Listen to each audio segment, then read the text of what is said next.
Assalamualaikum warahmatullahi wabarakatuh. Kembali lagi di mata pelajaran prakarya, yaitu membahas tentang materi makanan dari bahan pangan samping. Lanjut dari materi sebelumnya yang sudah dibahas, kita langsung masuk ke bagian B, yaitu makanan dari bahan pangan hasil samping.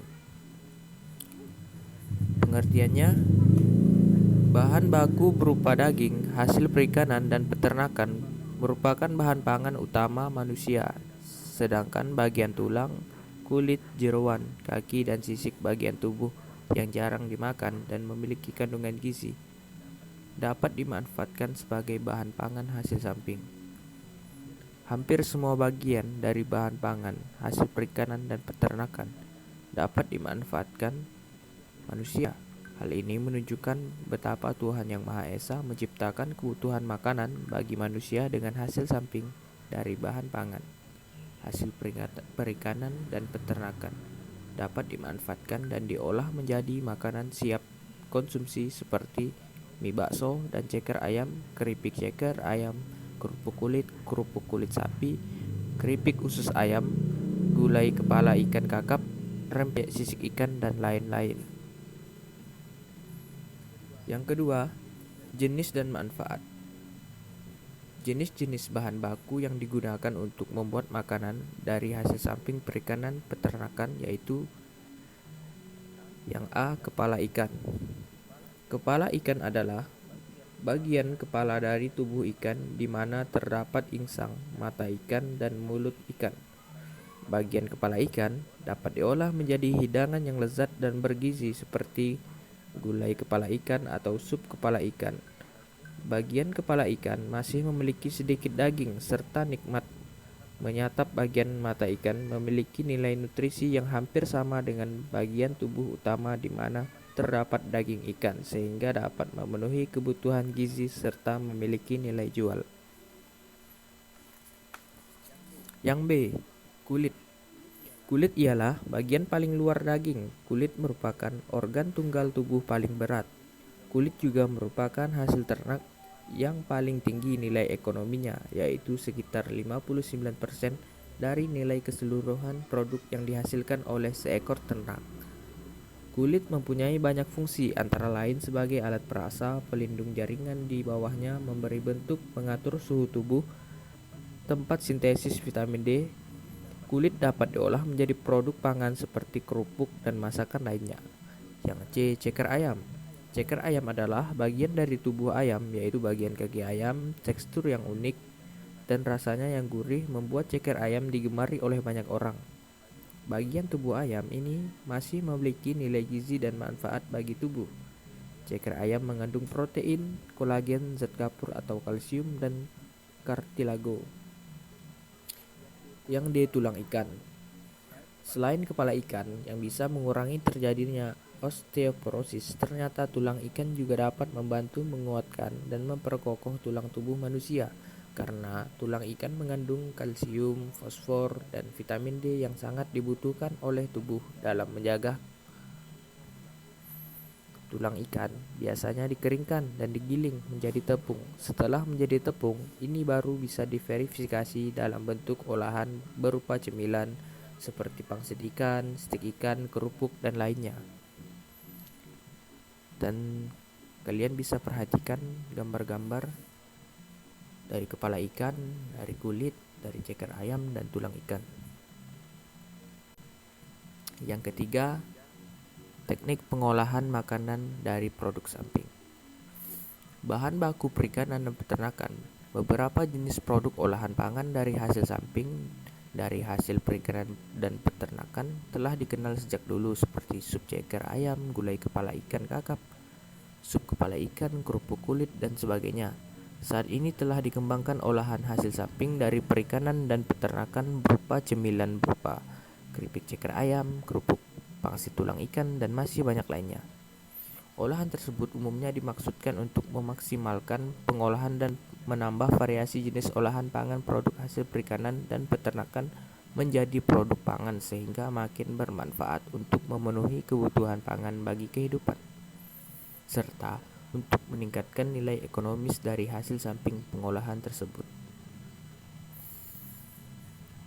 Teknik pengolahan makanan hasil samping dari bahan baku perikanan dan peternakan melalui proses seperti di bawah ini. Yang pertama, penggorengan. Penggorengan adalah cara memasak makanan dengan menggunakan minyak atau lemak atau margarin, shortening, atau mentega sebagai medium penghantar panas. Lemak sama dengan minyak dan hanya berbeda wujud karena perbedaan titik lebur. Yang B, pengeringan. Pengeringan merupakan metode tertua untuk mengawetkan bahan pangan maupun non-pangan. Pada pengeringan, bahan pangan akan terjadi penurunan kadar air sampai kadar air tertentu sesuai dengan yang dikehendaki. Selama pengeringan, terjadi penguapan air yang terdapat dalam bahan pangan.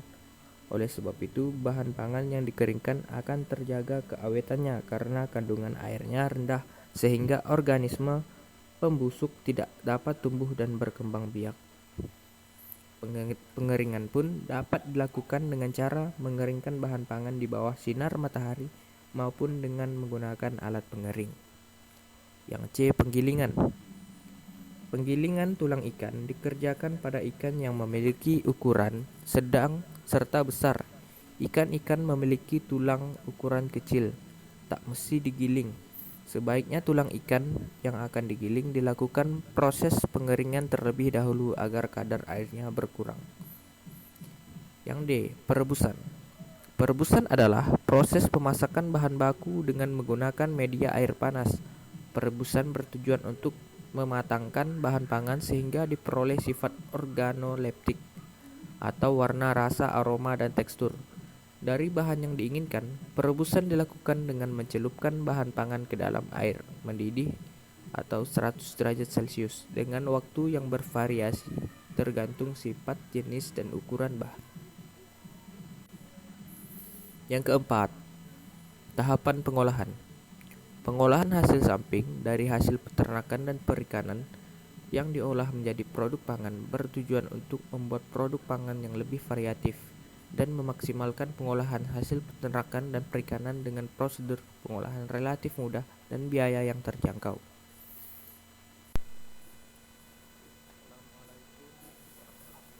Berikut ini merupakan contoh pengolahan bahan hasil samping pengolahan ikan menjadi produk pangan cemilan dengan berbahan baku tulang yang diolah menjadi kerupuk ikan. Kerupuk akan diolah dengan teknik menggoreng. Kerupuk ikan ini dapat dinikmati sebagai makan nasi atau sebagai cemilan. Yang A, perencanaan. Perencanaan dalam pengolahan membuat kerupuk tulang ikan juga tetap harus dibuat. Susunan tertib pekerjaan pada pengolahan dendeng sapi sambal ijo sebagai berikut. 1. Menentukan bagian-bagian yang akan digunakan untuk membuat produk pangan hasil samping pengolahan hasil perikanan. Yang kedua, menyusun rancangan produk yang akan dibuat. Yang ketiga, menyusun kebutuhan alat dan bahan disesuaikan dengan produk pangan hasil samping pengolahan dari hasil perikanan yang ingin dibuat. Yang keempat, menyusun jadwal pembuatan produk pangan hasil samping pengolahan hasil perikanan. Yang kelima, menentukan tugas tiap individu. Yang B, persiapan bahan dan alat. Bahan yaitu tepung kanji, tulang ikan, bawang merah, bawang putih, minyak goreng, merica bubuk, dan garam secukupnya.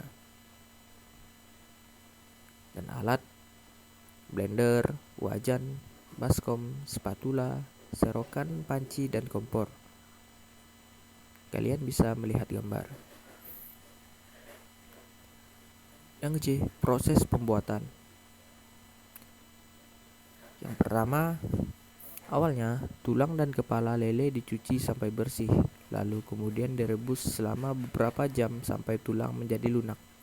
Setelah itu, pada proses blender ini menjadi tahapan paling memakan waktu lama dibandingkan proses lainnya, karena tekstur yang keras sehingga tidak mudah dihaluskan meski sudah direbus lama. Pemblenderan dilakukan sampai halus. Yang ketiga, pemberian bumbu juga dilakukan saat tulang di blender atau dihaluskan agar bumbu lebih merata.